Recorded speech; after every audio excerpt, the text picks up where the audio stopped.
one thing that's come up recently is a sort of enlightenment myth. Um, the idea, one of the ideas of what happens in a non-dual state is one transcends suffering. Can I interrupt Of already? course. I always kind of balk a bit at that expression non-dual state because of the word state. Also non-dual in some ways. But state, for me, is like something, a state is just something that passes. So a non-dual state is like what I would say if you have a moment in an opening. So it's a state and it passes. So we're talking about the shift, so it's not a state. It's a way of being, I guess you could say. So Okay. please continue. So could you say living in non-duality, maybe?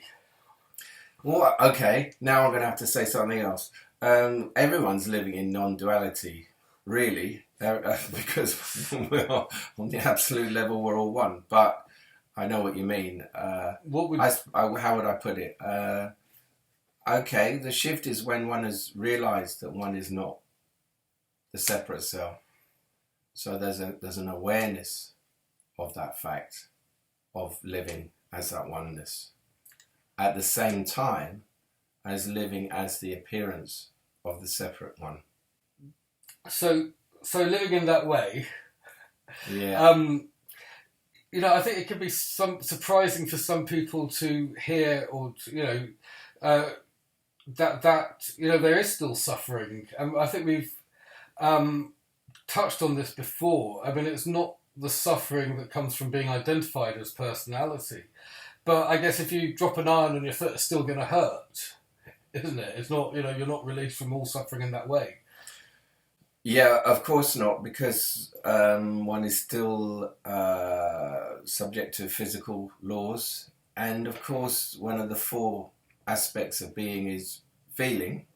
So why would one be excluded from feeling of all sorts, including physical pain from dropping a heavy object on one's foot? How about what one might call karmic suffering? I mean, there's also, I think, an idea some people have that, when you, I would say, reach the state you're in, but when you're living, not identified. Remembered. And also not state, if I can take the state out. When you're living not identified as personality, I think you could say. Okay. There's, I think some people have an idea that all karmic debts are paid. You're released from that. Isn't the term the wheel of suffering? And yet, from what I know of you, that doesn't seem to be the case either. Or, if I may put it, I'm not sure you'll like these terms. I'm not sure I like the terms, but there still seem to be outstanding karmic debts, I guess. I know you have backaches or whatever, or pains from your past life that didn't suddenly disappear when you disidentified with personality. Yeah.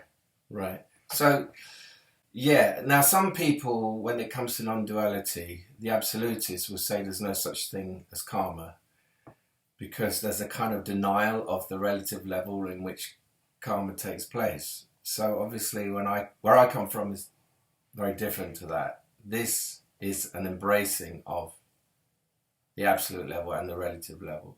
And to suggest that there's no cause and effect on the relative level is patently absurd. Perhaps one of the myths is that when you wake up, as you said, all the karmic debts. You see, when you say karmic debts, I think you said karmic debts, it suggests there's some godlike figure kind of saying, oh, well, he's paid that and he's finished with that and therefore I can relieve him of that.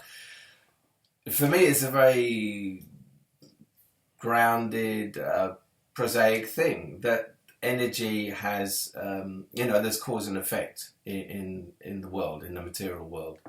And that cause and effect applies to the body and symptoms and illnesses.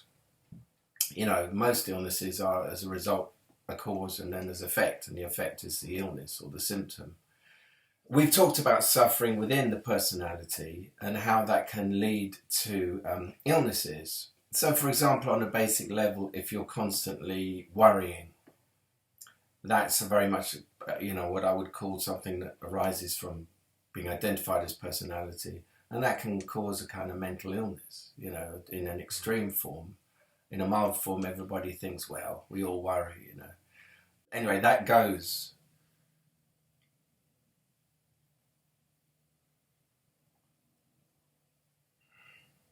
I'm just enjoying this moment.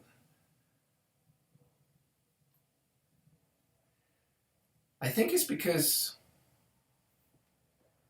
well, there is no worry in this moment. I mean, it comes back to, we had a previous talk about there is no future.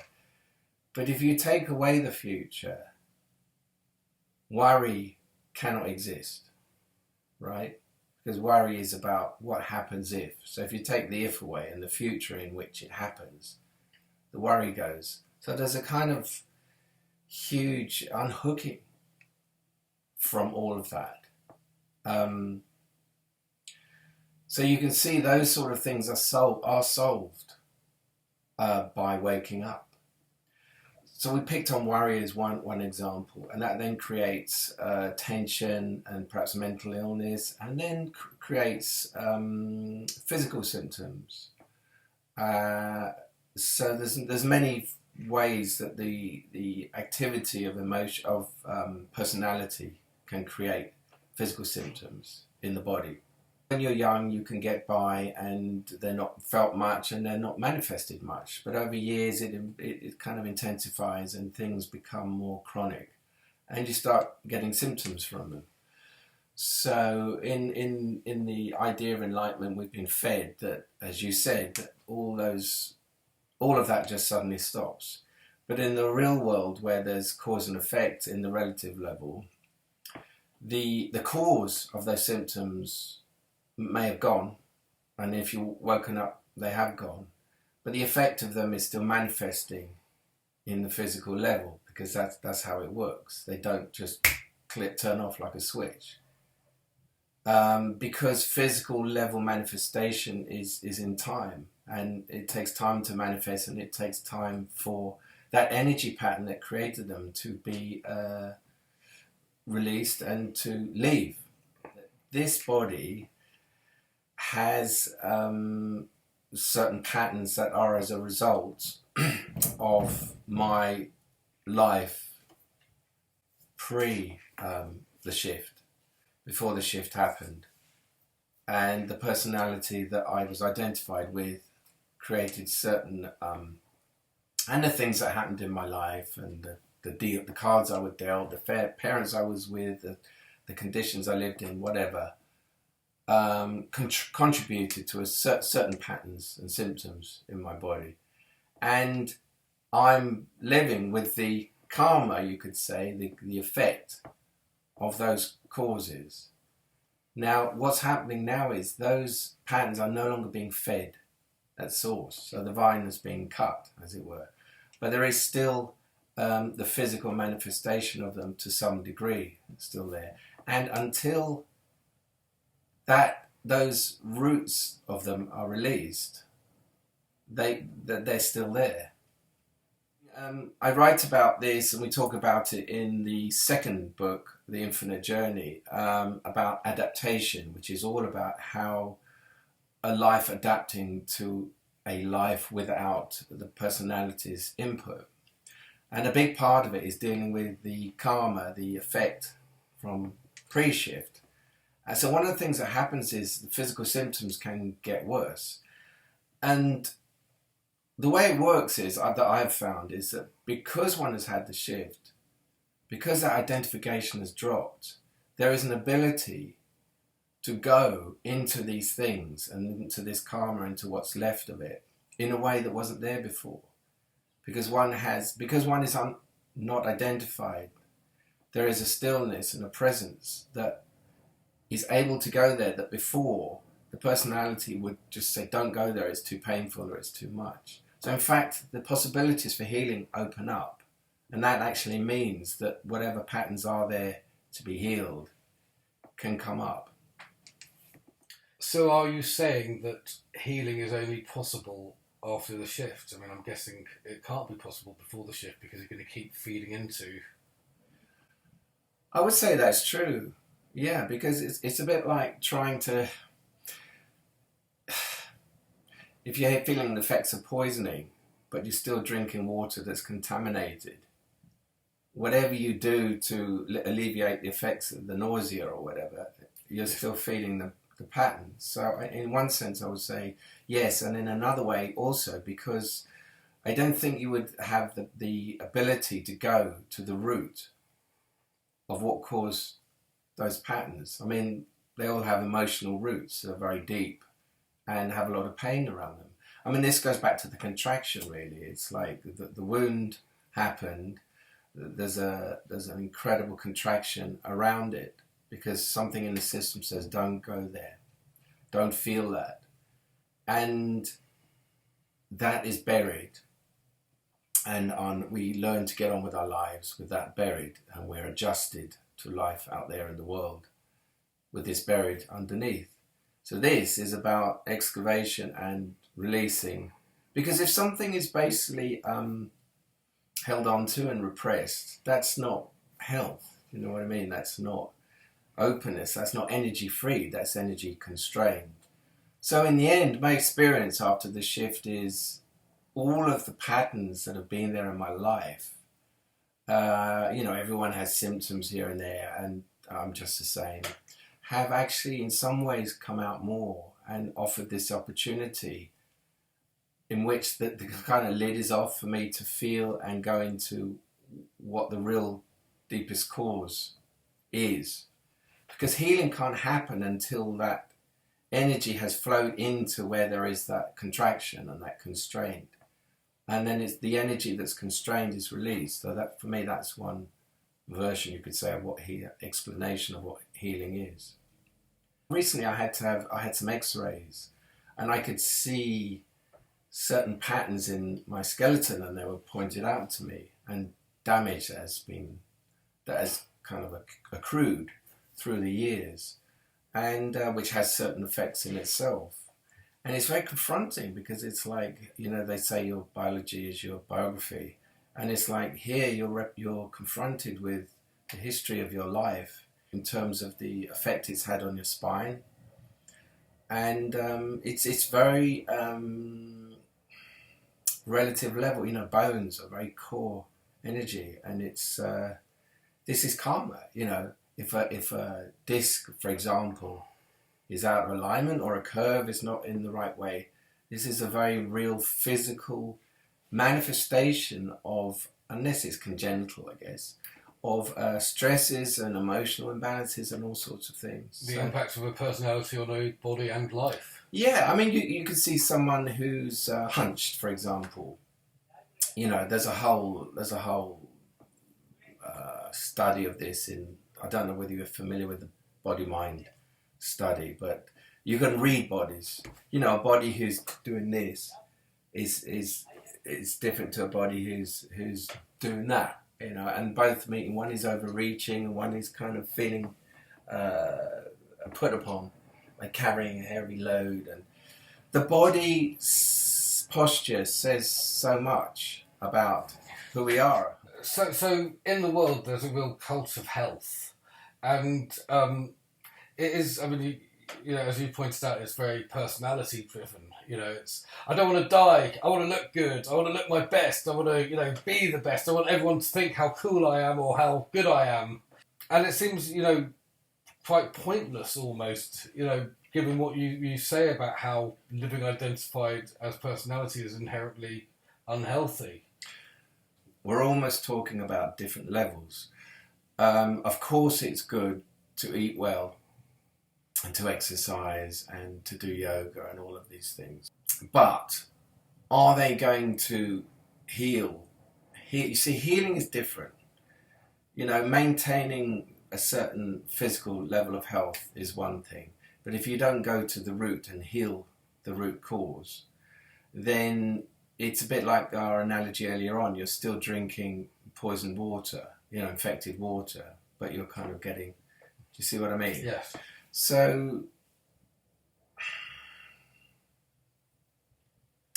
so we're really questioning, what do we mean by health? You could almost say it's a sickness to be identified as personality, because we're identified with something that is false, that is, it's an idea. That's not who we are. So there's no kind of that. In a way, you could argue that that's not healthy. There's nothing wrong with it. It's something that happens. But in terms of the absolute, you could argue that that was a kind of a disconnection from the source. So in that sense, you could say it's not healthy. You could say that the health problems arise from identifying with personality are part of that. The sort of mental problems, the overthinking, the worry, and whatever your symptoms are, the anger symptoms, repressed anger, repressed sadness, all of that. So I'm kind of making a case for a fact that true health is only found in waking up. And then physical health can become possible after that, at least to an extent. Of course, there are congenital things that we're born with that have to be lived and dealt with.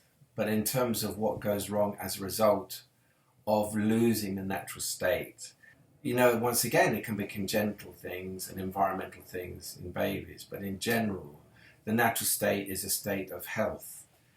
Because it's a state of full feeling engagement with life. There's the tensions of personality haven't come in yet. The ways that we repress, that we hold on, that we worry, that we overthink and all that. So if you look at a child who's in the natural state, they are showing and demonstrating a state of health. Basically, waking up is a return to the natural state. And therefore one has access to the health, or the potential to have that health. But, as I've said before, one is dealing with the years when one has lost the natural state.